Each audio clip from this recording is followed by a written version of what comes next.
तो बच्चों, मेरा नाम है मोहित और आपका स्वागत है हमारे यूट्यूब चैनल हिस्ट्री चैंपियन में। तो जैसा कि आप जानते हो, आपका जो पेपर होने वाला है भारत का इतिहास, जहां से आपको प्रो ऐतिहासिक काल से लेकर 1200 ईस्वी तक आपका जो पेपर होगा, उसके जितने भी महत्वपूर्ण प्रश्न है सारे सारे मैं करवा रहा हूँ। उसका जो अगला प्रश्न है यूनिट नंबर जो 3 का, अरब गजनवी व जो गोरी है, गोरी लिखा हुआ लेकिन गोरी है, गोरी के आक्रमणों के प्रभावों की चर्चा कीजिए। कैसे अरब का आक्रमण देखने को मिलता है, जिसमें प्रमुख रूप से गजनवी और आपके सामने जो गोरी है उसके द्वारा आक्रमण किया जाता है। तो उसके बारे में विस्तार से पढ़ेंगे। अब अपन जो आपके सामने पूर्ण रूप से जो आपका जो प्राचीन इतिहास का जो पेपर होता है उसके आखिरी प्रश्नों की तरफ हम अपन। तो आप क्या करना है, आपको अन्य अगर वीडियो आप नहीं देखे अभी तक आपने, तो डिस्क्रिप्शन में लिंक दे रहा हूँ प्लेलिस्ट का, वहां से जाकर जरूर से देख लेना और ये पीडीएफ टेलीग्राम चैनल पे मिल जाएगी। टेलीग्राम चैनल को जरूर से ज्वाइन कर लेना। चलो शुरू करते हैं अपन पेपर जो प्रश्न को। 7वीं शताब्दी के बाद भारत पर अरब का आक्रमण देखने को मिलता है। कब भारत पर अरब का आक्रमण होता है आपके सामने? 7वीं शताब्दी के अंदर भारत पर अरब का आक्रमण देखने को मिलता है, जिसमें गजनवी और गोरी के आक्रमणों ने भारतीय उपमहाद्वीप के राजनीतिक, सामाजिक व आर्थिक व सांस्कृतिक जीवन पे गहरा प्रभाव डाला। तो देखो, होता है कि आपके सामने जो जो मगध साम्राज्य है, अब वो धीरे धीरे आपके सामने कमजोर होना शुरू हो जाता है। जिससे क्या होता है, जिससे आपके सामने क्षेत्रीयवाद है वो आपके सामने फैलना शुरू हो जाता है। छोटे छोटे क्षेत्रीय राजा वो अपना अपना स्थापत्य हासिल कर लेते हैं।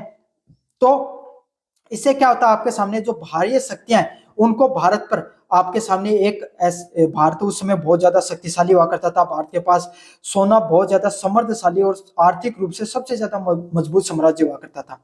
तो सभी लोगों को, और उस समय काफी लोग भारत में घूमने के लिए आए और उन्होंने भारत के ऊपर लिखा। और जब उन्होंने भारत के ऊपर लिखा तो अन्य साम्राज्य के लोगों को भी पता चला कि भारत के लोग कितने शक्तिशाली, कितने समृद्धशाली, उनके पास कितना सोना है। तो भारत को लूटने के लिए मुख्य रूप से अरबों ने प्रयास किए। सबसे पहले बहुत से प्रयास हुए, लेकिन पहले आपके सामने पहला वो शासक जिसको सफलता मिलती है वो मोहम्मद बिन कासिम होता है। समझ में आ गया? तो सबसे पहले 1712 में मोहम्मद बिन कासिम ने क्या किया, सिंध पे आक्रमण करता है। सिंध वो पाकिस्तान का इलाका है, सिंध, वहां पे आपके सामने क्या अब पाकिस्तान का हिस्सा बन चुका, लेकिन उसमें भारत का हिस्सा हुआ करता था, उस पर उसने सबसे पहले आक्रमण किया। और उसके द्वारा जो आक्रमण हुआ उसका क्या प्रभाव देखने को मिलता है? पहला, राजनीतिक प्रभाव। सिंध पे अरबों का जो स्थायी नियंत्रण स्थापित हुआ। हालांकि वो भारत के भीतरी हिस्सों में प्रवेश नहीं कर पाए। जो मोहम्मद बिन कासिम है उसने सिंध पे आक्रमण किया, वहां पे जय स्थापित कर ली, लेकिन वो इससे अंदर नहीं आ सका। उससे जो भारत के अंदर भीतरी हिस्से में नहीं घुस सका, मतलब अंदर नहीं घुसा। लेकिन इससे भारतीय राज्यों की कमजोरी को उजागर किया। लेकिन इस चीज से अन्य जो राजा हुआ करते थे अरब के, उन लोगों को यह पता चल गया कि भारत जो राज्य है, भारत के जो शासक है, वो उनको जीतना इतना मुश्किल नहीं है, हम उनको जीत सकते हैं। उनको पहली बार ये महसूस हो गया था कि अब भारत जैसे राज्यों पर जीतना आसान है, और उन्हें एक उम्मीद मिली। और भविष्य के लिए मुस्लिम आक्रमणकारियों के लिए एक मार्ग प्रस्तुत किया। भाई कोई भी व्यक्ति जब पहली बार अगर कोई काम कर देता ना, तो फिर धीरे धीरे वो काम होना बहुत आसान हो जाता है। तो यही है, भविष्य के जो अन्य मुस्लिम आक्रमणकारी थे उनके लिए भी मार्ग प्रशस्त होना शुरू हो गया था। इसका क्या प्रभाव देखने को मिलता है? पहला है सांस्कृतिक प्रभाव। भारतीयों ने अरबों से खगोल विज्ञान, गणित व चिकित्सा का ज्ञान लिया। भाई अब ये नहीं है कि भाई कोई इंसान ने आक्रमण किया तो उसके नुकसान ही नुकसान है, फायदे भी होते हैं। तो फायदे देखेंगे अपन क्या होते हैं। संस्कृति का क्या प्रभाव पड़ा?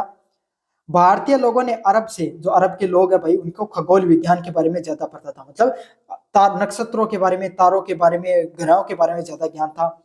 उसके बारे में हमने ज्ञान लिया। गणित को थोड़ा समझा, क्यों वो यूरोप के ज्यादा नजदीक थे, उनकी वो संस्कृति थोड़ा उनके अंदर थी। और चिकित्सा का ज्ञान लिया। अरबों ने भारतीय अंक प्रणाली, दशमलव और ज्योतिष विज्ञान का ज्ञान पश्चिमी दुनिया तक पहुंचाया। और ऐसा ही नहीं कि हमने उनसे कुछ सीखा, उन्होंने भी हमसे कुछ सीखा। इन्होंने हमसे, अरबों ने भारतीय जो अंक प्रणाली थी, जो दशमलव प्रणाली जो हमारे द्वारा जो दी गई थी उसको समझा। ज्योतिष विज्ञान को, जो हमारा जो ज्योतिष विज्ञान है उसको पूरी दुनिया, पश्चिमी दुनिया तक पहुंचाने का कार्य किया, यूरोप तक पहुंचाने का कार्य किया।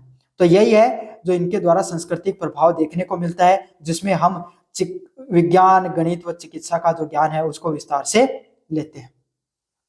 इनके द्वारा कुछ भारतीय ग्रंथ हैं, कुछ भारतीय ग्रंथ है जैसे पंचतंत्र, चरक व संहिता का अरबी अनुवाद भी किया गया। मतलब इसमें क्या था आपके सामने, इन्होंने जो भारत के जो साहित्य था, जिसमें पंचतंत्र मुख्य रूप से था, चरक था, व संहिता थी, इसका अरबी अनुवाद भी इन्होंने करना शुरू किया। अरबी अनुवाद भी इनके द्वारा किया गया। तो भारतीय साहित्य है जिसमें पंचतंत्र जो आपके सामने कहानियों की किताब है, चरक संहिता है, उसका इनके द्वारा अरबी अनुवाद भी किया गया, अरबी में भी इनके द्वारा लिखा गया। इस्लाम का जो आरंभिक प्रसार है हुआ हालांकि सीमित रहा, मतलब इस्लाम धर्म है वो भारत में, भाई वो मुस्लिम आक्रांता है, उन्होंने कुछ लोगों को सिंध में जबरदस्ती क्या करवा दिया, मुस्लिम धर्म या इस्लाम धर्म है उसको सुनने के लिए मजबूर कर दिया, लेकिन वो चले गए उसके बाद में, तो उनके इतना ज्यादा प्रभाव नहीं रहा। कुछ लोगों ने इस्लाम धर्म को भी माना, वो उनसे प्रभावित हुए। अगले वाला प्रभाव आपके सामने देखने को मिलता है आर्थिक प्रभाव। सिंध एक प्रकार का व्यापारी केंद्र बन गया, जहां भारत और अरब के बीच में व्यापारी केंद्र बना। अब क्या हो गया आपके सामने, भाई सिंध है उसको जीत लिया आपके अरबों ने, तो अब क्या है, अरब वहां तक आपके सामने व्यापार कर सकते थे और भारतीय लोग वहां पर आकर अपना व्यापार कर सकते थे। तो सिंध वो मुख्य केंद्र बन गया, जहां पे भारतीय और जो आपके सामने अरब है वो दोनों अपना क्या करते थे, व्यापार किया करते थे। मोहम्मद बिन कासिम का जो अरब आक्रमण को आपको अच्छे से समझा, अब पढ़ेंगे मोहम्मद गजनवी का आक्रमण, जो भारत को लूटने की दृष्टि से आया था और उसने भारत को कुल 17 बार आक्रमण किया। यह समझो कि 17 बार उसने भारत को लूटा होगा। जो मोहम्मद गजनवी का जो आपके सामने आक्रमण देखने को मिलता है 1000 ईस्वी से लेकर 1027 जो ईस्वी है उस तक उसका आक्रमण देखने को मिलता है। इस बीच उसने कुल भारत पे 17 बार आक्रमण किया। मोहम्मद गजनवी ने कितनी बार आक्रमण किया, कुल 17 बार आक्रमण किया, जिसमें उत्तर भारत के कई हिंदू राज्य जैसे शाही राजवंशों को कमजोर कर दिया। उसने वो अपने साथ पूरी सेना लेकर चलता था, जब वो देश में आता था पूरा नरसंहार कर देता था, पूरे राज्यों के पूरे राज्य साम्राज्य को मिटा देता था, बल्कि नगरों में वो जब तक पूरे नगर को खत्म नहीं कर देता था तब तक वो नहीं जाता था। उसको उसने बहुत ज्यादा मूर्तियों को, मूर्ति भंजक के नाम से भी जाना जाता है, मूर्तियों को बहुत ज्यादा तोड़ता था, मंदिरों को इसने खूब तोड़ा। पंजाब पर गजनवी का स्थायी नियंत्रण स्थापित हो गया, और जब वो भारत पे उसने आक्रमण किया तब उसने क्या किया, उसका जो भारत का जो पंजाब क्षेत्र है उस पर गजनवी ने क्या कर लिया, अपना स्थायी नियंत्रण है वो स्थापित कर लिया, जिससे भारत में मुस्लिम शासकों की नींव पड़ी, और जिससे पहली बार भारत में मुस्लिम जो शासक हैं वो पहली बार आपके सामने उनकी नींव पड़ती है। ये उसका कोई, ये यहाँ पर शासन करने का इसका कोई मतलब नहीं था, इसने कोई भी, इसकी कोई रुचि नहीं थी, बस इसका यही था कि वो भारत आता था, भारत को लूटता था और फिर चला जाता था। तथा इसने ये गोरी आक्रमणकारी है उसके लिए एक मंच प्रदान किया, और भारत में जो गोरी आक्रमणकारी होते हैं उनको एक मंच प्रदान करने का भी कार्य किया। गोरी जो मोहम्मद गोरी है उसको वहां वो भारत पे उसका जो राज्य स्थापित हुआ उसमें इसका बहुत बड़ा योगदान रहा। भारतीय शासकों को अपनी कमजोरी का एहसास हुआ और वे एकजुट नहीं हो सके। अब क्या है, जो मोहम्मद गजनवी ने जो भारतीय लोग, भारतीय जो राज्य हुआ करते थे उनको एक तो आक्रमण करके लूट कर वैसे कमजोर कर दिया, काफी राजाओं को हरा दिया, तो एक तो वो मनोबल की दृष्टि से टूट चुके थे।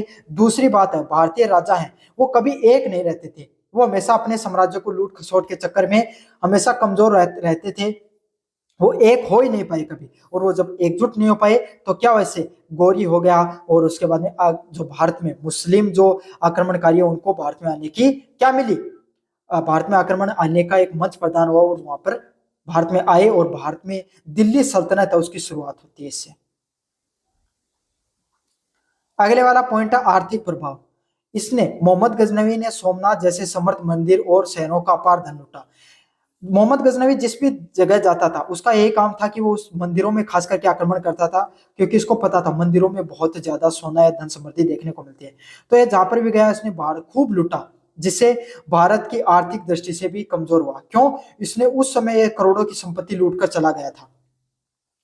इस धन का उपयोग गजनवी ने अफगानिस्तान को समर्थ बनाने और मध्य एशिया में सफल जो सैन्य अभियान चलाने के लिए किया। इसने क्या किया, इसने अपना जो ये बाहर से धन लूटा और अफगानिस्तान जो जगह है उसको इसने समृद्धशाली बनाया, और जो मध्य एशिया है वहां पर ये गया, और इसका उद्देश्य ये था बाहर से धन लूटता, मध्य एशिया में जाकर सैन्य अभियान चलाता और वहां पर अपने आप को, अपना जो विस्तार किया। इसका भारत में विस्तार करने का कोई मतलब नहीं था, ये तो यहाँ से पैसे लूटने के लिए आता था, यहाँ से पैसे लूटता था, और मध्य एशिया में आपके सामने जो सऊदी अरब हो गया, इराक हो गया, इन सब क्षेत्रों को जीतना चाहता था, बस यहाँ से पैसे कमाकर वहां पे सैन्य अभियान चलाया इसने।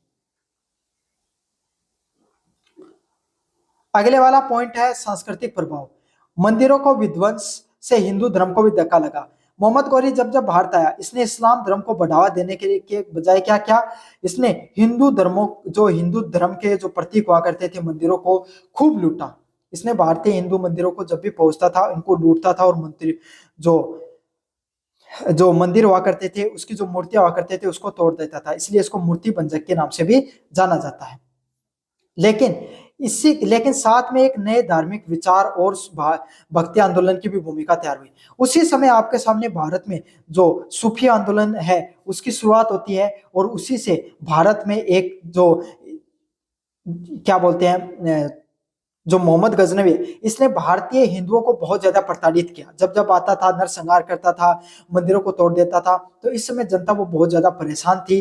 तो इस समय एक नए आंदोलन की शुरुआत होती है, नई विचारधारा की। वो किस नाम से पड़ता है? भक्ति आंदोलन की शुरुआत होती है, जिसमें भारतीय लोगों को अब धार्मिक जो कर्मकांड के बजाय धार्मिक भक्ति आंदोलन में क्या बताया गया कि धर्म को प्रेम भाव से भी चलाया जा सकता है।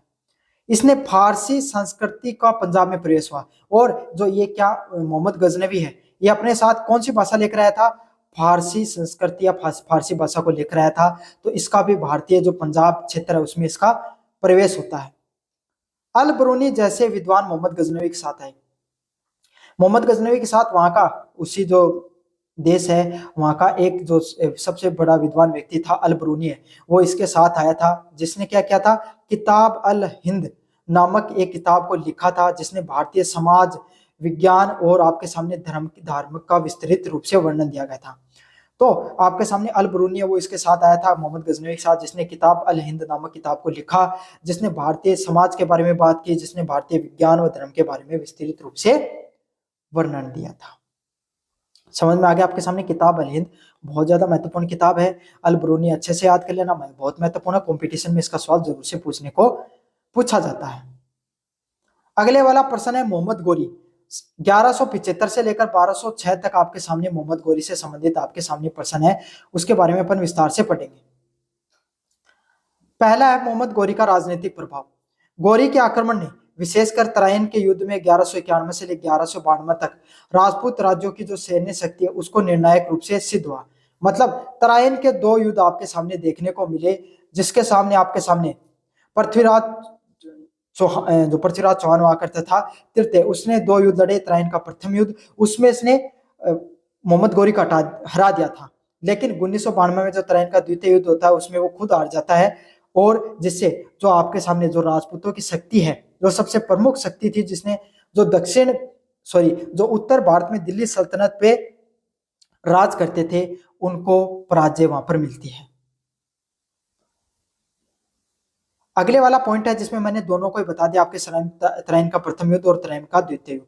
अब मोहम्मद गोरी क्या थोड़े दिन राज करता है, और यहाँ पे राज करने के बाद में वो वापस चला जाता है, और वहां का जो कुतुबुद्दीन ऐबक है उसको भारत का प्रशासनिक दृष्टिकोण से नियुक्त करके चले जाता है। और कुतुबुद्दीन ऐबक जो उसका सेवक हुआ करता था, इसका गुलाम हुआ करता था, उसको इसका प्रशासक के रूप में नियुक्त करके चला गया। और कुतुबुद्दीन ऐबक ने ही क्या की थी? भारत के दिल्ली सल्तनत की स्थापना बोली जाती है, उसने इसके संस्थापक के रूप में जाना जाता है। अब आपको कमेंट बॉक्स में बताना है कि दिल्ली सल्तनत का वास्तविक संस्थापक किसको बोला जाता है। अगले वाला पॉइंट है सांस्कृतिक प्रभाव। मोहम्मद गौरी के आक्रमण से भारत में इस्लाम का जो व्यापक रूप से प्रसार है वो शुरू हुआ। सूफी संतों के आगमन से धार्मिक समन्वय के नए मार्ग भी खुले। मतलब इस समय तक भारत में इस जो मुस्लिम धर्म है, इस्लाम धर्म है, वो बहुत ज्यादा फैल चुका था, और मुस्लिम जो आक्रांताओं के द्वारा भारतीय हिंदुओं पर बहुत ज्यादा अत्याचार किए गए थे, जिससे बहुसंख्यक में हिंदू थे, वो उन्होंने क्या है आपके सामने इस्लाम धर्म के खिलाफ वो आपके सामने क्या करते थे? उनका विरोध करते थे। तो समाज में बहुत ज्यादा कटुता फैलने लग गई थी। तो इस और हिंदू समाज में भी क्या देखने को मिलता था? जातिवाद देखने को मिलता था। तो इसीलिए जो भारत में सूफी संतों का आगमन है वो हुआ, जिन्होंने हिंदू धर्म और मुस्लिम धर्म दोनों के बीच में समन्वय स्थापित करने का कार्य किया। इसी बीच में आपके सामने इंडो इस्लामिक वास्तुकला का भी विकास हुआ। इंडो इस्लामिक मतलब भारतीय और इस्लाम धर्म दोनों की जो स्थापत्य कला, वास्तुकला, साहित्य, उसका निर्माण होना शुरू हुआ।